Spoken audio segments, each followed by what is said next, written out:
สวัสดี FC และท่านผู้ชมค่ะเจอกันกับแอดมินเจสีค่ะมื้อนี้วันอาทิตย์ที่15กุมภาพันธ์พศ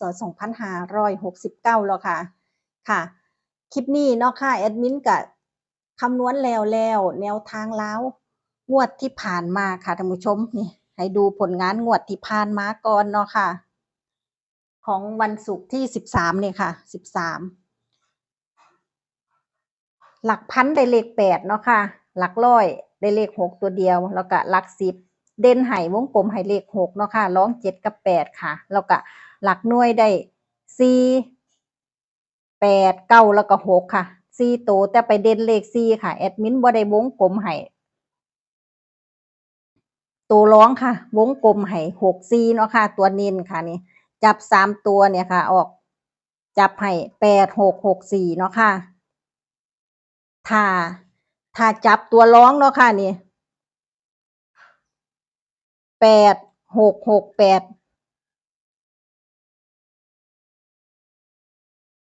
8 6 6 8ก็ถูก3ตัวคือเก่าค่ะ6 6 8นี่ถูก3ตัวแต่ถ้าเกิดจับตัวนี้ค่ะ8 6 6แล้วก็6 6นี่ค่ะถูก4ตัวเลยเนาะค่ะจะถูกแอดมินลองจับเบิ่งกันนะผ่านไปแล้วเนาะค่ะแต่ว่าก็ถือว่าผ่านไปแล้วล่ะค่ะแต่ว่าก็อยากจับให้เบิ่งเนาะค่ะจับหลักพันจะเป็นหลักพันเลข8เนาะค่ะหลักร้อยเลข6แล้วก็6 6มันจะกลับกันไหมคะนี่มันออก6 6 6 8เนาะค่ะนี่เป็นตัวกลับ4ตัว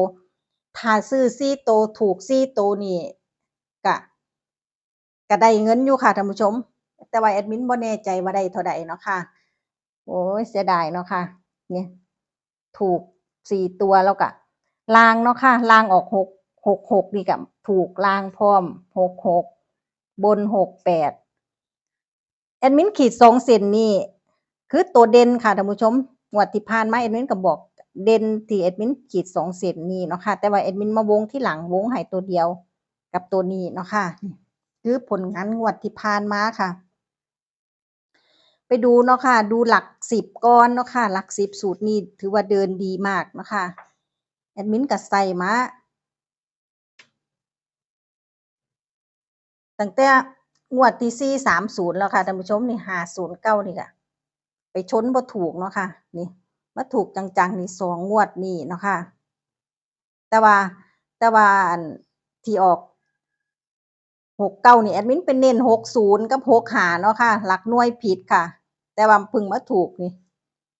ชนเลยเนาะค่ะ68นี่เต็มๆแล้วก็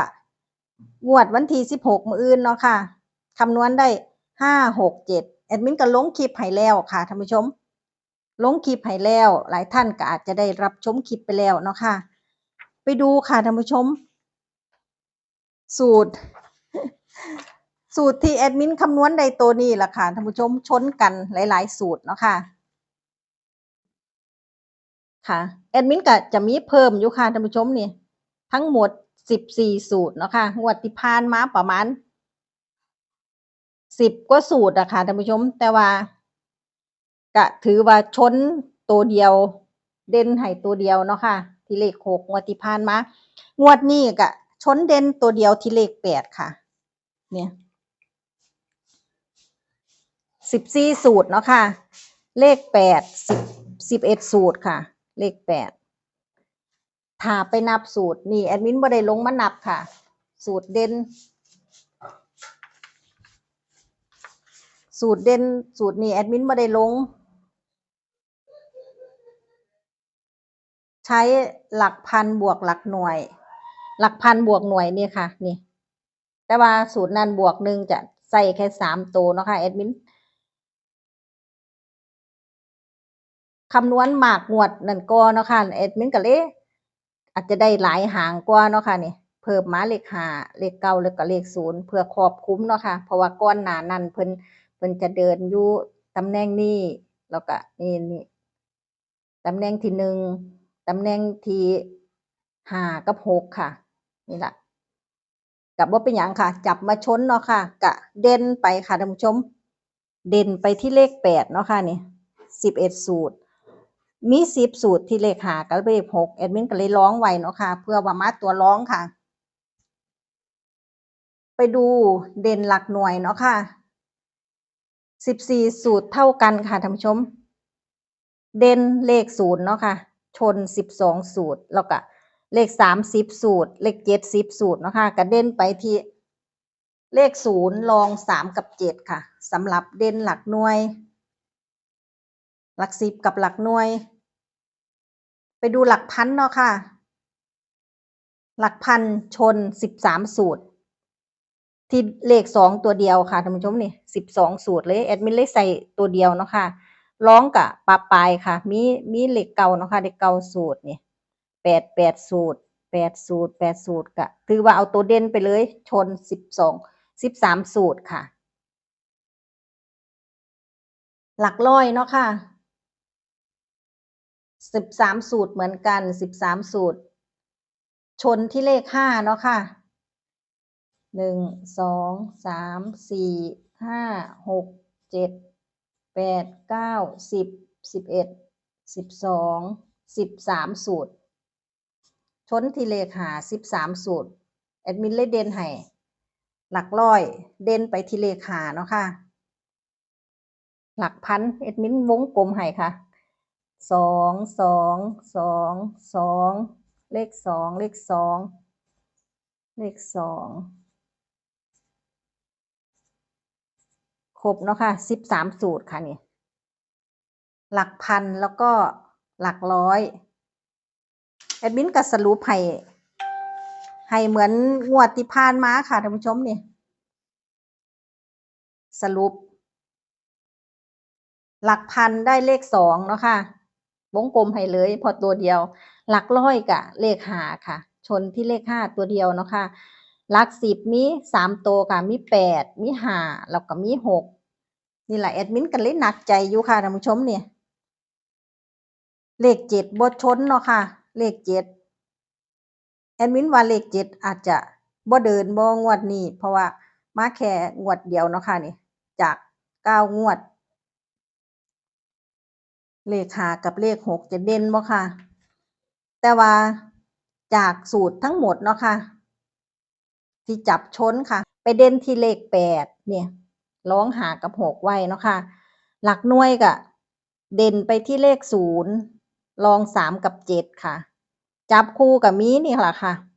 8นี่ค่ะ80 83 87เนาะค่ะแล้วก็50 53 57 60 63 67 2ตัวเนาะค่ะจะมี9ชุดค่ะร้องไว้ค่ะท่านผู้ชมเพื่อว่าตัวรองมาแต่ว่าแอดมินก็เด่นให้แล้วก็จับ3ตัวแอดมินก็จะจับให้แค่2หาง580เนาะค่ะนี่580แล้วก็587ค่ะเพราะว่าแอดมินเด่นเลข7เนาะค่ะแอดมินก็มีเดี๋ยวแอดมินจะบอกเนาะค่ะว่าแอดมินคือไปเด่นเลข7เพราะว่า7เป็นตัวร้องอาจจะเด่นก็ได้เนาะค่ะถ้าท่านผู้ชมชอบเลขชุด4ตัวเนาะค่ะนี่แอดมินก็จับให้2580แล้วก็2587 2583ก็ได้ถ้าผู้ใดมีทุนเนาะค่ะหรือท่านผู้ชมท่านใดบ่ชอบที่แอดมินจับเนาะค่ะนำตัวเลขทั้งหมดนี่ไปจับวินกันก็ได้ค่ะท่านผู้ชมมีเลขเนี่ย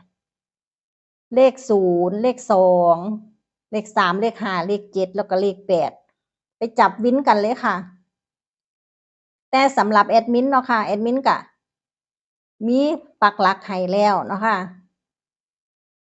ปักหลักให้เรียบร้อยเนาะค่ะแอดมินว่าเลข5นี่ไปเด่นอยู่หลักร้อยนี่มาเด่นหลัก10อีกแต่ก็บ่แน่ค่ะท่านผู้ชมเพราะว่าเห็นบ่เลข6อะค่ะมายังหลายแท้966666 8 6มาตั้ง4ตัวเนาะค่ะ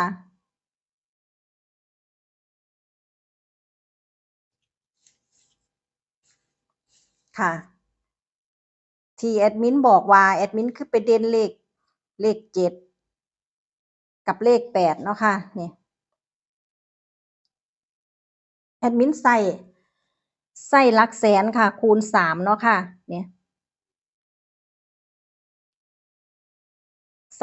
ส่ตั้งแต่งวดนี้มาค่ะ 2 3 เป็น 6 6 กับ 7 เนาะค่ะ จะเด่น 6 กับ 7 นี่ 5 ก็ตัดออกไปได้เนาะค่ะ 5 3 15 5 กับ 6 เนาะค่ะ จะไปเด่นที่เลข 6 ตัวเดียว งวดที่ผ่านมาแอดมินถึงเด่นเลข 6 ให้ตัวเดียวเนาะค่ะ นี่ งวดที่ผ่านมานี่ มี 6 มี 7 มี 8 ค่ะ แอดมินเลยเด่น 6 ให้ตัวเดียว งวดนี้เนาะค่ะ 9 9 3 27 7 กับ 8 ซึ่ง ในนี่บ่มีเลข 8 ไปชน 8 ตรงนี้เนาะค่ะนี่ 8 ตรงนี้ แล้วถ้า 7 บ่มาหลัก 10 7 ไปเด่นอยู่หลักหน่วยเนาะค่ะ แอดมินก็เลยเด่นให้เลข 7 ให้พร้อมนี่ค่ะ นี่ล่ะที่มาของแอดมิน คือไปวงตัวรองเนาะค่ะงวดนี้ เบิดบ่ค่ะนี่ เดี๋ยวเด้อค่ะท่านผู้ชม บ่เบิด 3 ตัวนี่ 580 กับ 587 เด้อค่ะ นี่ หลักร้อยเอาเลข5ใส่ค่ะ หรือมักในนี่เนาะค่ะ ก็ไปจับค่ะท่านผู้ชม ค่ะ ก็แนวทาง ก็รอผลค่ะท่านผู้ชม มื้ออื่นเนาะค่ะว่าเพิ่นจะยังเดินดีเดินต่อบ่จากสูตรนี้ ก็มี FC หลายท่านถูกถึง2 ตัว 3 ตัว ก็ขอแสดงความยินดีกับ FC ที่ถูกรางวัลค่ะ ค่ะ สำหรับรัฐบาลไทยค่ะท่านผู้ชม แอดมินคำนวณหลัก 10 ให้แล้วเนาะค่ะ ก็มั่นใจเลข 7 ล่ะค่ะท่านผู้ชม แต่ว่าหลักหน่วยนี่บ่ทันได้มั่นใจค่ะ คำนวณเลขลาวแหน่ คำนวณโน่นนี่นั่น ก็ไปธุระค่ะ เดี๋ยวแอดมินขอเวลาคำนวณหลักหน่วยเนาะค่ะ เอาให้มันๆค่ะท่านผู้ชม นี่แหละคู่ขี้ก็ยังบ่ทันได้ลงตัวอยู่ เพราะว่าสูตรงวดที่ผ่านมาเพิ่นผิดเนาะค่ะ ก็หวังว่าเนาะค่ะ จะเดินดีอีกค่ะ แนวทางลาวพัฒนาเนาะค่ะ มื้ออื่นวันที่ 16 กุมภาค่ะท่านผู้ชม ค่ะ สำหรับคลิปนี้ขอให้ FC ทุกท่านโชคดีมีโชค ถูกรางวัลหลักแสนหลักล้านค่ะ จนกว่าจะพบกันใหม่คลิปหน้า คลิปนี้สวัสดีค่ะ